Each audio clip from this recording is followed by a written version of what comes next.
Alors, les amis, salut, c'est Sébastien sur Chelia, en YouTube, et www.chelia.fr. Aujourd'hui, on va parler, donc, en fait, de quelque chose assez phénoménal. Est-ce que l'IA va-t-elle influencer nos choix dans la vie? Voilà, ça c'est important, et donc c'est important de le savoir.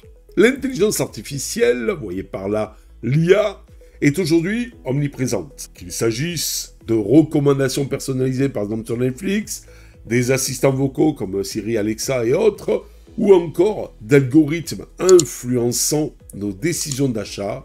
Mais on se pose la question, mais cette technologie ne se limite plus à ces aspects.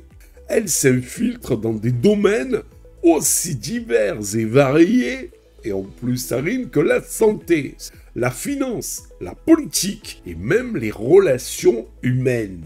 La question qui se pose alors est: l'IA influence-t-elle nos choix au quotidien?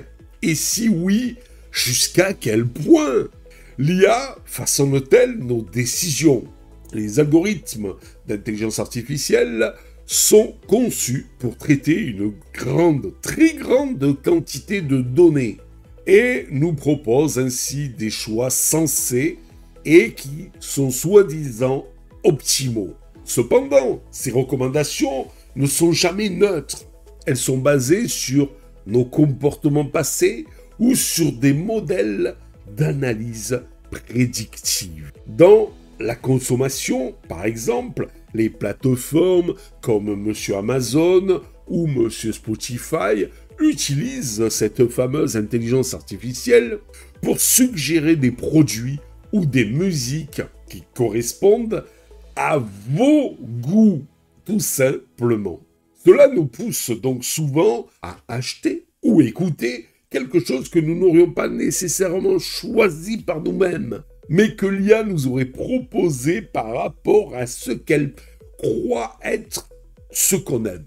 Dans l'information et la politique, les réseaux sociaux, grâce aux algorithmes, nous montrent du contenu en fonction de nos préférences, ce qui peut créer des bulles d'information et renforcer nos biais cognitifs. Ainsi, notre perception du monde est influencée. Et nos opinions peuvent être façonnées par ce que l'intelligence artificielle nous expose. Et ça, c'est pas faux. Parce que quand, à un moment donné, je me rappelle, ça a été supprimé après, mais je crois que c'est Gemini, l'intelligence artificielle de chez Monsieur Google, qui, quand on lui demandait, dessinez-moi un soldat de la Deuxième Guerre mondiale, et il nous sortait un soldat allemand de couleur noire. Je répète méchant, mais dans l'armée allemande, il n'y a jamais eu de soldats de couleur noire. Quand on sait que Hitler, donc, qui était à l'époque le chef, donc en fait l'Allemagne, était pour une race aryenne pure, des grands blonds aux yeux bleus. Voilà. Donc, rien que ça, c'est pas possible. Mais dans son esprit de « je suis woke », je suis pour la diversité, eh bien, donc, l'intelligence artificielle Gemini de chez Monsieur Google nous avait pondu des soldats allemands de couleur noire. Voilà.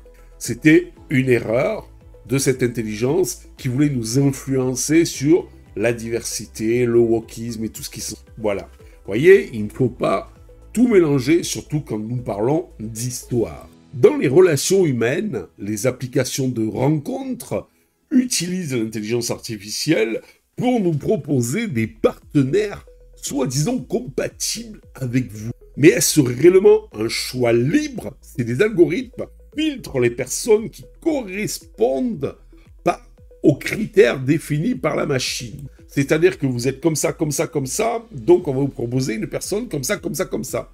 Mais parfois, vaut mieux laisser faire le destin, car souvent, comme on dit, deux personnes différentes ont tendance à s'attirer. Que deux personnes pareilles, parfois ça ne peut pas marcher. Voilà.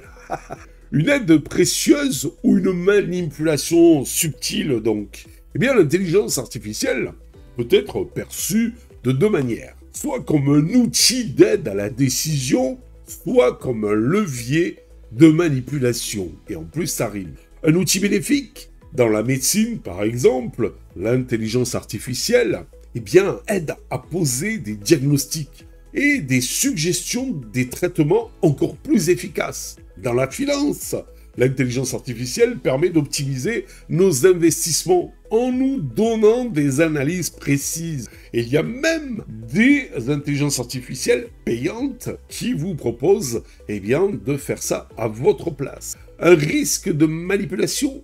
L'influence des algorithmes peut être exploitée à des fins commerciales ou politiques. Des entreprises peuvent utiliser l'intelligence artificielle pour nous orienter vers des choix qui servent, par exemple, leur intérêt, plus que les nôtres. Voilà, parce qu'on aimerait quand même que ça soit l'inverse. Mais alors, peut-on garder le contrôle sur nos choix? That is the question and the problem. Il est difficile d'échapper à l'influence de l'intelligence artificielle, mais il est possible de mieux comprendre son fonctionnement pour ainsi reprendre le contrôle de celle-ci et votre contrôle à vous. Développer son esprit critique, être conscient que nos choix sont parfois biaisés par les recommandations algorithmiques, permettant ainsi d'adopter une posture plus réfléchie face à cette fameuse intelligence artificielle et ses choix. Il faut varier ses sources d'informations, ne pas se fier uniquement au contenu proposé par l'intelligence artificielle, mais aller chercher d'autres points de vue, qui vous permet ainsi d'éviter les bulles de filtre qu'on appelle, c'est-à-dire où l'intelligence artificielle vous proposera toujours le même type d'informations. Limitez les données partagées. Plus nous donnons d'informations à une intelligence artificielle, plus elle peut nous influencer. Réduire notre empreinte numérique peut donc limiter son impact. Ouais, pourquoi pas. Donc, en fait, alors, eh bien, l'intelligence artificielle influence indéniablement nos choix. Mais elle ne nous prive pas préalablement de notre libre arbitre, de notre possibilité d'aller voir d'autres sources. Des sources même qui contredisent l'intelligence artificielle et ses résultats. Elle peut être un outil puissant pour améliorer par exemple notre quotidien, à condition de l'utiliser en connaissance de cause. L'essentiel est de ne pas se laisser guider aveuglement par les recommandations des algorithmes et de toujours garder une part d'esprit critique dans votre tête face aux décisions que nous prenons. C'est tout aussi simple que ça. J'espère que vous avez aimé cette petite vidéo. N'oubliez pas le pouce en l'air, n'oubliez pas de vous abonner. Tout ça pourquoi? Pour nous encourager dans cette belle aventure multimédia. Ciao les amis. Si vous avez aimé cette vidéo, abonnez-vous, mettez un pouce en l'air et partagez cette vidéo. Merci, cela fait toujours plaisir.